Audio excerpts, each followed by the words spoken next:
સીતારામ ને જય શ્રી કૃષ્ણ। તમારું ફરી સ્વાગત છે આજે એક મારા નવા વ્લોગમાં। તો મિત્રો છે ને અત્યારે જામનગરમાં અમારે આજે સવારે એટલે કાલ સાંજનો ધીમી ધારે મસ્ત મજાનો વરસાદ વરસી ગયો છે અને એકદમ ઠંડક થઈ ગઈ છે આજે અને મસ્ત મજાનો વરસાદ એવો વરસ્યો છે કે આમ એટલે ધીમી ધારે એટલો બધો એટલે કે એકદમ ફાસ્ટ નહીં પણ મસ્ત વરસી ગયો છે વરસાદ। એટલે છે ને વરસાદ વરસે એટલે આપણે ગુજરાતીને પહેલાં કાંઈ યાદ આવે ભજીયાની અથવા તો ગાંઠિયાની। તો છે ને એવી જ રીતના આજે આપણે છે ને અમારા શેરીવાળા બધાને મસ્ત મજાનો ભજીયાનો પ્રોગ્રામ છે, વડાનો પ્રોગ્રામ છે અને અમારા અહીં બાજુમાં રહીએ છીએ માસીબા, એનો જન્મદિવસ છે અને બીજો અમારા ભૈલુનો, એનું નામ છે ઇન્દ્રજીત સિંહ, પણ આપણે છે ને અમે પ્રેમથી એને ભૈલું કહીએ છીએ। તો આજે એનો બેયનો જન્મદિવસ છે એટલે એના જન્મદિવસ નિમિત્તે એ લોકોએ આખા શેરીવાળા માટે વડા પાઉંનો અને વડાનો પ્રોગ્રામ રાખેલો છે। તો આપણે ત્યાં જવાનું છે, થોડી તૈયારી કરવાની છે। તો ચાલો આપણે ત્યાં જઈએ। તો ચાલો મિત્રો, જો અત્યારે પણ છે ને થોડા થોડા છાંટા એમ ચાલુ છે અને વાદળો પણ દેખાય છે અને છે ને આવી રીતે થોડો થોડો વરસાદ હોય ને તો પણ આપણે ભજીયા ખાવાની મજા કંઈક અલગ જ હોય। આવા થોડા છાંટા હોય કે વરસાદ હોય તો ભજીયા ખાવાની મજા કંઈક અલગ જ હોય। તો ચાલો આપણે આજે ભજીયા ખાવાની મજા થોડી વધી જવાની છે, વરસાદ થોડો થોડો ચાલુ છે એટલે। તો ચાલો મળીએ આપણે। ચાલો મિત્રો, તૈયાર થઈ ગઈ છે અને આ બધો મસ્ત સામાન આવી ગયો છે। હા, ગેસની લાઈનના ચૂલા કેવી રીતે હોય? ભરી તો કરી દો। અને આપણે ચટણી મુકાઈ ગઈ છે ખજૂર આંબલીની। તો ચાલો એ બધું કરી લઈએ। તો ચાલો આપણે છે ને ધાણા ભાજી, મરચાં બધું સુધારવાનું કામ ચાલુ થઈ ગયું છે। આ રહ્યા જો એટલા મરચાં છે, ધાણા ભાજી, લીંબુ, આદુ બધા મસાલા આવી ગયા છે અને હવે આપણે તૈયારી ચાલુ કરી। ચાલો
આપણો વડા અહીંયા વડાઈને થઈ ગયા છે રેડી બધાય. તો જો અહીંયા એક અને આ બે એટલા બધા તૈયાર છે ને હજી પતરી કરવાની છે.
ભજીયા બનાવવામાં આવે છે.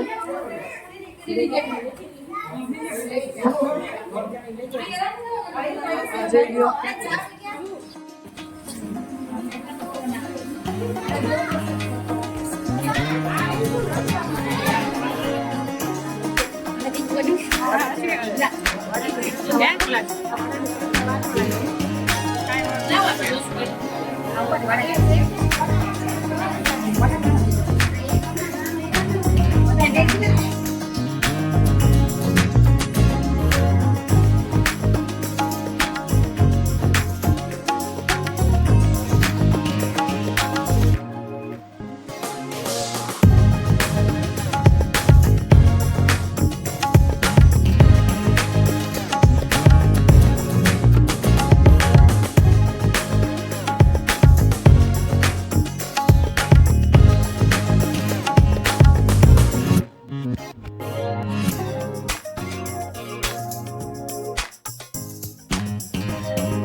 તો મિત્રો અત્યારે છે ને વરસાદ ચાલુ થઈ ગયો છે અને અમારે ભજીયાનો પ્રોગ્રામ ચાલુ છે નીચે એટલે ખૂબ જ મજા આવે છે ભજીયા ખાવાની. તો જોઈ લો કેવો વરસાદ આવે છે જો.